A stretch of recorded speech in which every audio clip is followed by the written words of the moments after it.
ආයිබෝවන් මේ වෙනකොට අපි හැමෝම දන්න කාරණාවක් තමයි සහ අපිට පේන තියෙන ඇහෙන කාරණාවක් තමයි මනෝවිද්‍යාව සම්බන්ධයෙන් සහ මානව උපදේශනය සම්බන්ධයෙන් සමාජය ඇතුලේ ලොකු කතාබහක් ඇති වෙලා තියෙනවා සහ අපි කිව්වොත් ඒක නිකන් අර රැල්ලක් වගේ යනවා කියලා මම හිතන්නේ මම හරි. එතකොට ගොඩාක් කලාවට පුද්ගලයන් අහන දෙයක් තමයි ඇත්තටම අපි කවුන්සලර් කෙනෙක් වෙන්නේ කොහොමද? මනෝ උපදේශකවරයෙක් වෙන්නේ කොහොමද? එහෙම මනෝ උපදේශකවරයෙක් වෙන්න අපිට අවශ්‍ය වෙන ක්වොලිෆිකේෂන්ස් මොනවද? අපි මොනවද ඒ වෙනුවෙන් කරන්න ඕනේ? අපි කොහොමද ඉගෙන ගන්න ඕනේ කියන කාරණා ටික. ඉතින් මං හිතුවා අද දවසේදී අපි ටිකක් ඒ ගැන කතා කරොත් හොඳයි කියලා. අපි ඉස්සෙල්ලාම බලමු ඇත්තටම මනෝ උපදේශකවරයෙක් නැත්නම් කවුන්සලර් කෙනෙක් කියලා කියන්නේ කවුද? එයා මොනවද කරන්නේ කියලා. ගොඩක් කලාවට අපේ දිනදා ජීවිතේ අපිට ප්‍රශ්න ආවට පස්සේ අපි ඒවා ෂෙයා කරගන්නවා එක්ක අපේ පවුලේ අයත් එක්ක.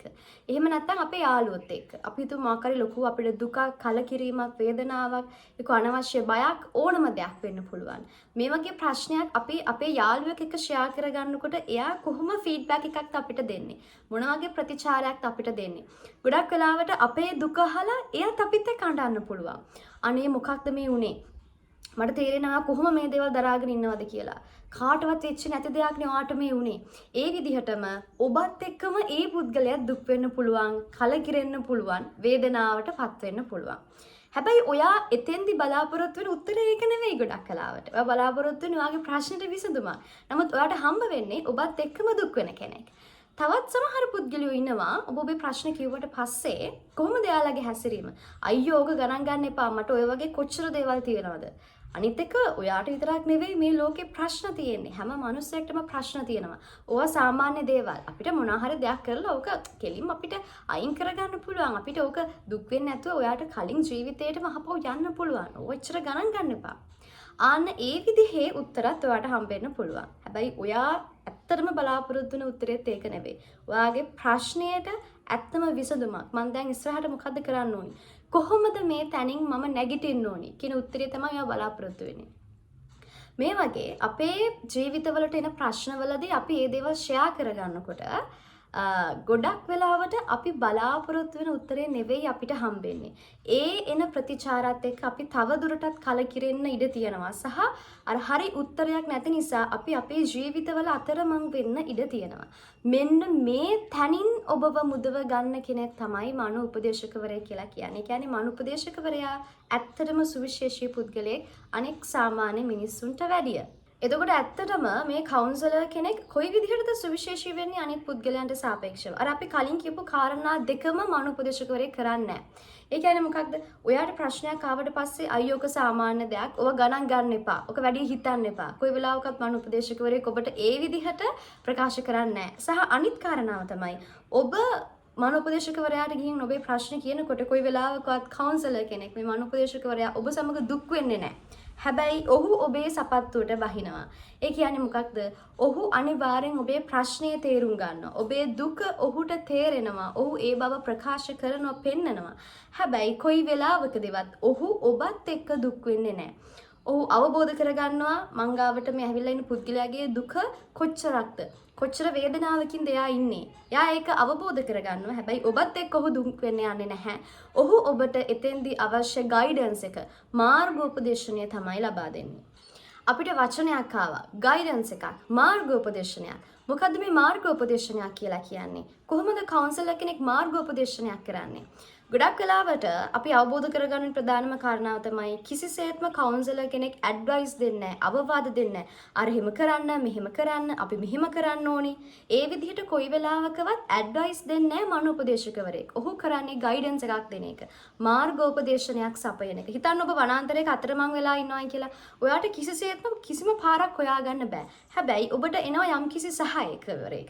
ඒ සහායකවරයා ඇවිල්ලා මොකද කරන්නේ? අර අවශ්‍ය පාර ඔබට නිර්මාණය කරලා දෙනවා, හදලා දෙනවා. අර කැලෑවේ කටු ඒ හැම දෙයක්ම අයින් කරලා ඉවත් කරලා ලස්සනට පාරවල් කීපයක් ඔබට පෙන්නලා දෙනවා. හැබැයි ඔහු ඔබව එක්කගෙන යන්නේ නැහැ.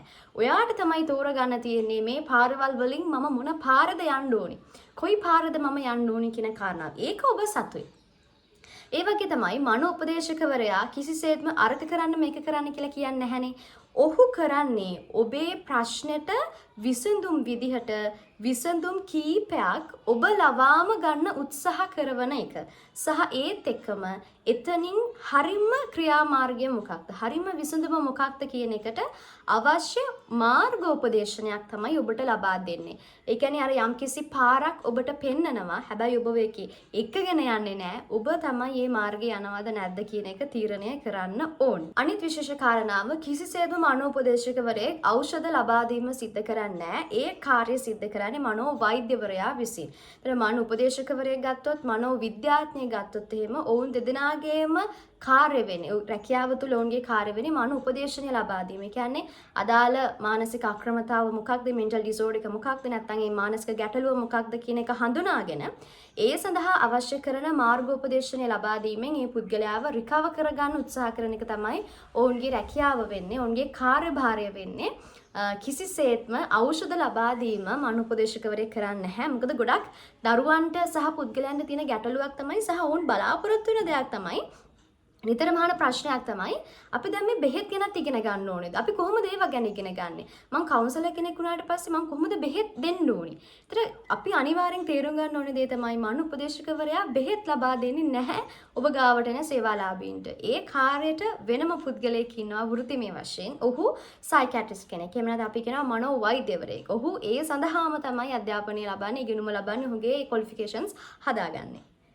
අපි දැන් බලමු මනෝ උපදේශකවරයෙක් වෙන්න අවශ්‍ය වෙන এডুকেෂන් ක්වොලිෆිකේෂන්ස් ටික. නැත්නම් අධ්‍යාපනික සුදුසුකම් මොනවද කියන දේවල්.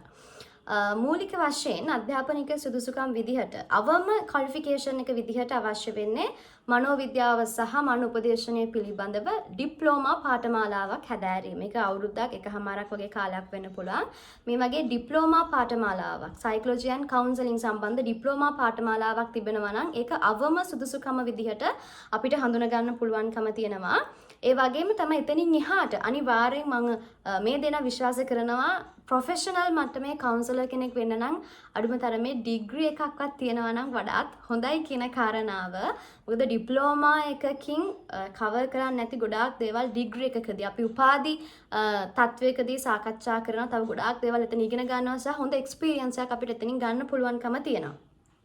ඒ වගේම එතකොට ඩිප්ලෝමා එකක් සහ මනෝ විද්‍යාව සම්බන්ධ උපාධියක්. නැත්නම් මේ ඩිග්‍රී එකක් තියෙනවා නම් ඒ අධ්‍යාපන සුදුසුකම් ටික ප්‍රමාණවත් වෙනවා හොඳ වෘත්ති මට්ටමේ මනෝ උපදේශකවරයෙක් බවට පත් වෙන්න. හැබැයි විශේෂම කාරණාව මේ කියන අධ්‍යාපන සුදුසුකම් විතරක් ප්‍රමාණවත් වෙන්නේ නැහැ ඔබට මනෝ උපදේශකවරයෙක් බවට පත් වෙන්න. සමහර කවුන්සලර්ස්ලා එනවා සහ ඒ ඉක්මනින්ම නැති වෙලා යනවා. ඇයි කොහොමද එහෙම වෙන්නේ? මේ ක්වොලිෆිකේෂන්ස් ටික අධ්‍යාපන සුදුසුකම් ටික විතරයි ඔහු ළඟ තියෙන්නේ. කිසිම එක්ස්පීරියන්ස් එකක් නැහැ. කිසිම ස්කිල් එකක් නැහැ.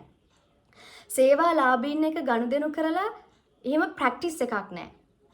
ඒ වගේම තමයි මේ මනෝ උපදේශනය කියන එක හරිය ලේසි දෙයක් විදිහට පෙනුනට ඇත්තටම මේක ලේසි දෙයක් නෙවෙයි. මොකද ගොඩක් වෙලාවට ඒ එක්ස්පීරියන්ස් එක ගන්නකොට ට්‍රේනින් පීරියඩ් එකක් කවර් කරනකොට තමයි තේරෙන්නේ මේක කොච්චර අමාරුයිද කියන කාරණාව සහ කොච්චර වගකීමක් මනෝ උපදේශකවරයෙක්ට තියෙනවද කියන කාරණාව.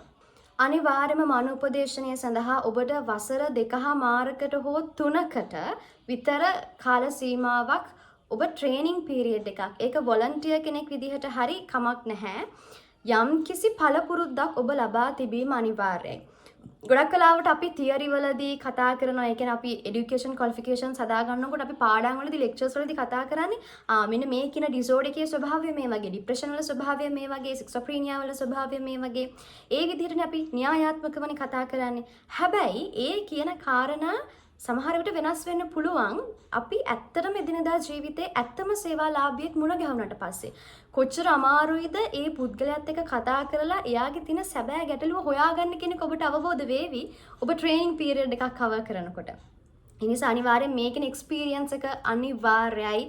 හොඳ කවුන්සලර් කෙනෙක් විදිහට මේ සමාජය තුළ වැඩ කරන්න සහ පැවැත්මක් තියාගන්න. එහෙම නැත්නම් ගොඩක් වෙලාවට අතරමඟදී ඔබට මේ කියන වෘත්තියෙන් අයින් වෙන්න සිද්ධ වෙන්න පුළුවන් සහ අතරමඟදී ගොඩාක් ප්‍රශ්න වලට මුහුණ දෙන්න සිද්ධ වෙන්න පුළුවන් සහ ජීවිතේට පවා විවිධ තර්ජන එන්න පුළුවන්කම තියෙනවා මේ වගේ අවස්ථාවන් වලදී. මොකද සමහර විට ඔබට කිසිම ස්කිල් එකක් කිසිම ප්‍රැක්ටිස් එකක් නැතිව ඔබ මේ කියන ශාස්ත්‍රීය වැඩ කටයුතු සඳහා ගියොත් එහෙම ඔබ ගාවට එන සේවාලාභියාගේ ස්වභාවය කොහොමද කියන එක ඔබට තේරෙන්නේ නැහැ. කොහොමද ඔහුත් එක්ක ගනුදෙනු කරන්න ඕනේ කියන එක ඔබට තේරෙන්නේ නැහැ. එතකොට ගොඩක් වෙලාවට මේ කියන සෙෂන්ස් වලදීම යම් යම් ගැටලු කාරණා මතුවෙන්න පුළුවන්. ඒ වගේ අවස්ථාවන් අඩු කරගන්න, ඒ වගේ අවස්ථාවන් නැති කරගන්න ඊටාම කාලය අරගෙන මම හැමතිස්සෙම කියන දෙයක් තමයි ඉක්මන් වෙන්න එපා. කවුන්සලර් කෙනෙක් වෙන්න පුළුවන් තරම් කාලය ගන්න. පුළුවන් තරම් ඒ සඳහා අවශ්‍ය දැනුම එකතු කරගන්න සහ ඒ සඳහා අවශ්‍ය ප්‍රායෝගික දැනුම ප්‍රැක්ටිකල් නොලෙජ් එකත් අපිට අනිවාර්යයෙන්ම අවශ්‍යයි. මේ කියන ස්කිල් එක හදාගන්න, ප්‍රැක්ටිස් වෙන්න, ඒ වගේම තමයි ඇත්ත ක්ලයන්ට්ස්ලාත් එක්ක වැඩ කරන්න.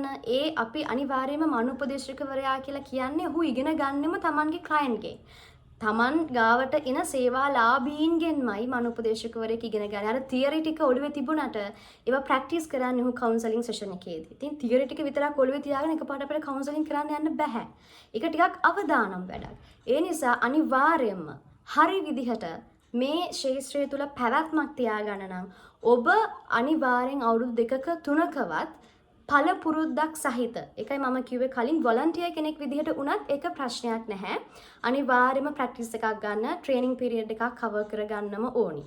මම හැමතිස්සෙම කියන දෙයක් තමයි සහ විශ්වාස කරන දෙයක් තමයි මේ මනෝපදේශකවරයාගේ කාර්යභාරය ටිකක් සාමාන්‍ය වෛද්‍යවරයෙකුගේ කාර්යභාරයට සමාන. අපි දැන් සාමාන්‍යයෙන් අපේ මේ වෘත්තිමයන් ගත්තට පස්සේ වෛද්‍යවරයා කියන තැනට ලොකු පිළිගැනීමක් අපි සමාජය ඇතුළේ ලබා දෙනවා. මොකද මරණාසන්න තත්ත්වයේ ඉන්න රෝගීන් පවා, පුද්ගලයන් පවා ඒ කරන කැපකිරීමත් එක්ක, වෛද්‍යවරයෙක් කරන කැපකිරීමත් එක්ක ජීවිතේ බේර ගන්න ඕන තරම් සම්භාවිතාවය තියෙනවා. ඒ වගේ උතුම් රැකියාවක්නේ වෛද්‍යවරයෙක් කරන්නේ. මිනිසුගේ ජීවිත බේර ගන්නවා.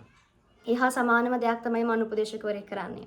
හැබැයි අපි හිතමු අපේ මේ ශරීරය ඇතුළේ, ශරීරයේ මතු පිට අපේ තුවාලයක් ඇති වුණා කියලා හිතන්න. ඔබට පේනවා, ඔබට දැනෙනවා ටික ටික මේ තුවාලය ලොකු වෙන්නේ කොහොමද? විශාල වෙන්නේ කොහොමද? මේ තුවාලය ටිකක් අර ලොකු වෙලා ලොකු වේදනාවක් ඔබට දැනෙන්නේ කොහොමද කියන එක ඔබට ඇත්තටම පේනවා, ඒක දැනෙනවා. හැබැයි හිතන්න මානසික අක්‍රමතාවකින් පෙළෙන පුද්ගලයෙක් ගත්තට පස්සේ ඔහුගේ හෝ ඇයගේ ඒ තුවාලයේ තියෙන්නේ අපිට පේන තැනක නෙවෙයි. මනසේ. කොටින්ම කිව්වොත් ඒ පුද්ගලයාටවත් පේන්නේ නැහැ මනස ඇතුලේ ඒ තියෙන තුවාලය. කොච්චර ලොකු වෙනවද? කොච්චර දුරට ඒ තුවාලය විකාශනය වෙලා යනවද? කොච්චර දරුණු තැනකට ඒ තුවාලය පත් වෙනවද? ඒ වේදනාව විතරයි ඔහුට දැනෙන්නේ. ඒක යාට විස්තර කරගන්න බෑ. මට මෙන්න මේ වගේ ප්‍රශ්නයක් තියෙන එක කොච්චර ලොකු ප්‍රශ්නයක්ද කියන එක. බාහිරින් පේන්නෙත් නෑ මිනිස්සුන්ට. ඉතින් ගොඩක් වෙලාවට ඒ නොපෙනෙන තුවාලය තමයි මනෝ උපදේශකවරයෙක් කතා බහ කිරීම හරහා එළියට ගන්න උත්සාහ කරන්නේ. ඒ තුවාලේ කොච්චර ලොකුයිද? කොච්චර වේදනාවකින්ද මේ සේවාලාභියා මේ පුද්ගලයා මං ඉදිරියේ ඉන්නේ? කොච්චර ලොකු පීඩාවකින්ද ඔහු ඉන්නේ කියන කාරණාව මනෝ උපදේශකවරයා හරි සියුම් විදිහට කතා බහ ඔස්සේ මේ කියන සැබෑ ගැටලුන් ටික හඳුනා ගන්නවා. ඒ වගේම තමයි ගොඩක් වෙලාවට suicidal thoughts, සියදිවි හානි කර ගැනීම සිතුවිලි සහිත පුද්ගලයන් ඔබ ළඟට එන්න පුළුවන්. ඕන් ඉන්නේ මරණ ආසන්න තත්ත්වයේ සමහර විට. මොකද අපිට කියන්න බෑ ඔහුගේ ජීවිතය සමහර විට මෙතනින් එහාට ඊළඟ පැයේ ඊළඟ දවසේ සමහර විට නැති වෙන්න ඉඩ තියෙනවා. ඔහු සුයිසයිඩ් එකකට යන්න සම්භාවිතාවක් තියෙනවා. ඉතින් ඔහු ඉන්නේ මරණාසන්න තත්ත්වයේ. අර කායික වශයෙන් ප්‍රතිකාර කරන වෛද්‍යවරයා මරණාසන්න තත්ත්වයේ ඉන්න රෝගියාව සුවපත් කරනවා වගේ මේ සියදිවි හානි කර ගැනීමේ සිතුවිලි අරගෙන ඔබ ළඟට එන පුද්ගලයාව ඔබට පුළුවන්කම තියෙන්න ඕනි. විශේෂයෙන් මේ මනෝපදේශකවරයාට පුළුවන්කම තියෙන්න ඕනි. ඒ මරණාසන්න අවස්ථාවෙන් ඔහුව ගලව ගන්න. ඒ කියන්නේ සියදිවි හානි කර ගැනීමේ සිතුවිලි ටික හඳුනාගෙන ඒ තත්වයෙන් ඔහුව මුදවා ගැනීම හැකියාව මේ මනෝපදේශකවරයාට අනිවාර්යෙන් තිබෙනවා. ඉතින් ඒකයි මම හැමතිස්සෙම මේක ඊටාම උතුම් රැකියාවක් කියන එක අනිවාර්යයෙන්ම කියන්නේ. මොකද මේකට කැපවීම තියෙන්න ඕනි සහ මේකත් ගෞරවාන්විත රැකියාවක්. අපිට පහසුයි කියලා තේරුණාට කවුන්සලින් කරන එක, මුදල් උපයන්න පුළුවන් කියලා තේරුණාට ඇත්තටම ඒ කියන දේවල් වලට අපිට ඒ දේවල් වලට වටිනාකමක් දෙනවට වැඩි ඇත්තටම මානුෂීය හැඟීමෙන් කළ යුතු රැකියාවක් තමයි මේක. ඒ නිසා මේ කියන අධ්‍යාපන සුදුසුකම් වලට අමතරව ඔබ ළඟ මෙන්න මේ කියන qualities ටික සහ මේ කියන practical knowledge එකත් මේ කියන ප්‍රායෝගික පුහුණුවත් ඔබ ළඟ අනිවාර්යයෙන්ම තිබිය යුතුයි මනෝ උපදේශකවරයෙක් විදිහට මේ සමාජය ඇතුලේ ඒ වෘත්තිය කරන්න. ගොඩාක් දෙනෙක් කියන දෙයක් තමයි මේකෙන් අපිට හොඳට සල්ලි හම්බ කරන්න පුළුවන්. අර මේ වෘත්තිය ගොඩක් කලාවට මුදල් හම්බ කරන පරමාර්ථයෙන් කරන්න ඉන්න පිරිසක් සහ කරන්න බලාගෙන ඉන්න පිරිසක් ඉන්නවා. ඒ වගේ පරමාර්ථයකින් නම් ඔබ කවුන්සලින් සඳහා යොමු වෙන්න බලාපොරොත්තු වෙන්නේ කරුණාකරලා ඒක කරන්න එපා. මොකද ඒක සාර්ථක වෙන්නේ නැහැ. මේක මුදල් හම්බ කරන්න තියෙන රැකියාවක්. අපිට ඕනම රැකියාවකින් මුදල් ලැබෙනවා. හැබැයි මේ කියන වෘත්තිය ඒ මට්ටමට අපිට දාන්න බෑ. මොකද මේක එතනින් එහාට ගිය අර මම කලින් කිව්වේ මානුෂීයත්වයේ කියන එක උපරිම තැනට තිබිය යුතුයි සහ මනෝපදේශකවරයෙක් සාමාන්‍ය පුද්ගලයෙක්ට වැඩිය වෙනස් වෙනවා කියලා මම කියන්නේත් මේ කියන මානුෂීය ගුණාංග සාමාන්‍ය පුද්ගලයෙක්ට වඩා කවුන්සලර් කෙනෙක් තුලින් අපි අනිවාර්යෙන් අපේක්ෂා කරන නිසා. ඒ වගේම මෙන්න මේ කියන දේවලුත් ඔබ මනෝපදේශකවරයෙක් වෙන්න බලාපොරොත්තු වෙනවා නම් ඔබේ ජීවිතය ඇතුලේ හදා ගන්න ඕනේ දේවල්. ගොඩක් කට්ටිය හිතන දෙයක් තමයි කවුන්සලර් කෙනෙක් වෙන්න නම් ගොඩාක් සෙන්සිටිව් කම තියෙන්න ඕනේ. ඒ කියන්නේ සංවේදීකම අනිවාර්යෙන් තියෙන්න ඕනේ කියන එක නැහැ. ඕවර් සෙන්සිටිව් කියලා කියන්නේ පුද්ගලයෙක් තුන තියෙන දුර්වලතාවයක්. ඒතර මනෝපදේශකවරයෙක්ට කොයි වෙලාවකවත් ඕවර් සෙන්සිටිව් වෙලා වැඩ කරන්න බෑ. ඔබ ගොඩාක් ඕවර් සෙන්සිටිව් කෙනෙක් නම් ගොඩාක් අති සංවේදී පුද්ගලයෙක් නම් ඔබ අනිවාර්යෙන් ඒ තියෙන ඔබේ දුර්වලතාවයේ යම්තාක් දුරකට අඩු කරගත යුතුමයි කවුන්සලින් කරන්න. මොකද සහ ඒ වගේම තමයි හොඳ ඉවසීමක්, හොඳ කාරුණික හදවතක් ඔබ තුල තියෙන්න ඕනි. සහ ඒ වගේම තමයි ඔබ කිසිසේත්ම මිනිසුන්ව ජජ් කරන්නේ නැති පුද්ගලයෙක්, විනිශ්චයන් කරන්නේ නැති පුද්ගලයෙක් බවට ඔබ අනිවාර්යෙන් පත්විය යුතුමයි. මේ කියන ගුණාංග ටික අත්‍යවශ්‍යයි. මේ මානුෂීය ගුණාංග ගොඩක් කලාවට පුද්ගලයෙක් තුළ අපි උපතින්ම අරගෙන එනවා නම් ඒ පුද්ගලයාට මේ කියන වෘත්තියේ නියැලෙන්න යම්තාක් දුරකට පහසුයි. සමහර පුද්ගලයෝ ඉන්නවා නේද අපේ ජීවිතේට හම්බෙන ඔයා කතා කරත් ඇති. එයා අපි දිහා බලලා hina වුණත් ඇති. නේද? අන්න ඒ වගේ ටිකක් ඕරායක ප්‍රබල මිනිස්සු ඉන්නවා. ඒතර මේ පුද්ගලයන්ට මේ මන උපදේශනය කියන එක යම්තාක් දුරකට පහසු වෙන්න පුළුවන්. හැබැයි ප්‍රශ්නයක් නැහැ. මෙන්න මේ කියන ගුණාංග ටික ඔබ සංවර්ධනය කරගත්තයින් පස්සේ පුළුවන් ඔබට මනෝ උපදේශනය කරන්න. ඒ කියන්නේ අනිවාර්යෙන් කවුන්සලර් කෙනෙක් වෙන්න බලාපොරොත්තු වෙමින් ඉන්නවා නම් මුලින්ම ඔබ තුළ තියෙන දුර්වලතා ටික අයින් කරගෙන ඉන්න ඕනේ. දුර්වලතා ටික මග අරගෙන ඉන්න ඕනේ. උදාහරණයක් විදිහට ගත්තොත් අපි හිතමු ඔබට හැමතිස්සම තරහ යන කෙනෙක් නම් ඔබ ගොඩාක් තරහ ගියාට පස්සේ ඇග්‍රෙසිව් විදිහට හැසිරෙන කෙනෙක් නම් ඔබට ඉවසීමක් පොඩ්ඩක්වත් නැත්තම් ඔබට එකපාරට මනෝ උපදේශනය කරන්න බෑ. ඇත්තටම බෑ. ඇයි මං එහෙම කියන්නේ? මොකද අපි ගාවට විවිධාකාරයේ සේවාලාභීන් ඉන්න පුළුවන්. ඔවුන් කතා කරන දේවල්, ඔවුන් කියන දේවල්, ඔවුන් කරපු දේවල්, මේ දේවල් කතා කරනකොට ගොඩක් වෙලාවට ඔබට තරහ යන්න පුළුවන්. ඔබ ඉවසීම නැති වෙන්න පුළුවන්. ඉතින් ඒ වගේ අවස්ථාවන් වලදී ඔබ අනිවාර්යෙන් ඔබ ඉවසීම ප්‍රගුණ කරගෙන තියෙන්න ඕනි. ඔබ හොඳ ලිස්නර් කෙනෙක් වෙන්න ඕනි. ඔබ එදිනදා ජීවිතේ අනිත් මිනිස්සුන්ට හොඳට සවන් දෙන පුද්ගලෙක් වෙන්න ඕනි. සමහරු කියන දේවල් ඔබ එච්චර ගණන් ගන්න නැත්නම්, කියා කරන්නේ නැත්නම් මෙන්න මේ කියන දුර්වලතා ටිකත් එක්ක ඔබට මනෝපදේශකවරයෙක් වෙන්න බෑ. ඒ නිසා කලබල වෙන්න එපා. ඔබ මුලින් ඔබේ මේ ජීවිතය ඇතුලේ තියෙන දුර්වලතාවන් ටික මග අරව ගන්න. ඒත් එක්කම මේ පිළිබඳව ඉගෙන ගන්න සහ ප්‍රැක්ටිස් එක ගන්න. ට්‍රේනින් යන්න. කාලයක් ගියාට කමක් නැහැ. අවුරුදු 2ක්ද 3ක්ද 4ක්ද ප්‍රශ්නයක් නැහැ. මුලින් මනෝපදේශකවරයෙක් වෙන්න ඔබ ඊට සුදුස්සෙක් බවට පත් වෙලා ඉන්න ඕනේ. අපිට මනෝපදේශකවරයෙක් වෙලා මේ කියන දේවල් ටික හදාගන්න බෑ. ඔබ කවුන්සලර් කෙනෙක් වෙන්න ඕනේ ඔබේ මේ තියෙන ඒ ක්වොලිටිස් ටික, ඒ ක්වොලිෆිකේෂන්ස් ටික හදාගත්තයින් පස්සේ. එතකොට ඔබට දීර්ඝකාලීන පැවැත්මක් තියෙනවා මේ වෘත්තිය රැඳෙන්න. සහ අනිත් කාරණාව ආසාවට කෙනෙක් හිතාගෙන ඉන්නවා නම් අනේ මම කවුන්සලින් කරන්න ආසයි. ආසාවට කවුන්සලර් කෙනෙක් වෙන්න හදන්න එපා. ඇත්තටම. මොකද සමහර විට ටික කාලයක් යනකොට මේ ආසාව ඔබට නැති වෙලා යන්න පුළුවන්. මනෝපදේශකවරේ ගාවට මිනිස්සු සතුට අරගෙන ඉන්නේ නැහැ. මට ටිකට් එකක් හැදුනා, මට කෝටියක් හම්බ වුණා, මට මේ වගේ ඇචීව්මන්ට්ස් ගොඩාක් මට හම්බ වුණා කියාගෙන ඔබ ගාවට සතුට අරගෙන සේවාලාභීන් ඉන්නේ නැහැ, පුද්ගලයන් ඉන්නේ නැහැ. ඔබ ගාවට අරගෙන ඉන්නේ දුක, වේදනාව, තරහව, මේ නෙගටිව් දේවල් ටික අරගෙන ඔබ ගාවට එන්නේ. ඔබ ආසාවට කවුන්සලින් කරන්න ගියොත් සමහර විට මේ නෙගටිව් දේවල් ඔබට ඍණාත්මකව බලපෑම් වෙන්න පුළුවන්. ඔබේ මානසිකත්වයට බලපෑම් වෙන්න පුළුවන්. දිගින් දිගට කවුන්සලින් කරනකොට ඔබට මේ ෆීල්ඩ් එක ගැන, මේ ශාස්ත්‍රය ගැන, මේ රැකියාව ගැන තියෙන ඒ ආසාව නැති වෙලා යන්න පුළුවන්. ඒ නිසා ආසාවට, මුදල් ඉපයීමට, හොඳ සමාජයේ අර බැබලෙන්න, අන්න ඒ කියන පටු මාතෘකා ටික, ඒ පටු අදහස් ටික අපි අත්හැරලා හරි මානුෂීය හැඟීමෙන් යුක්තව මේක උත්තරීතර රැකියාවක්, වගකීම් සහගත රැකියාවක් කියන ඒ හැඟීමෙන් යුක්තව අපිට මනෝ උපදේශනය කරන්න පුළුවන් නම් ඔබ කවුන්සලර්ස්ලා අතරෙත් සුවිශේෂී කවුන්සලර් කෙනෙක් බවට පත් වෙනවා. ඔබට අනිවාර්යෙන් මේ දේවල් ටික කරන්න පුළුවන්. මේ අවශ්‍ය සුදුසුකම් ටික ඔබ හදාගෙන කාලේ අරගෙන ඒ පුහුණුව ලබාගෙන හරි විදිහට ඔබ ශේෂ්ත්‍රයට ගියොත්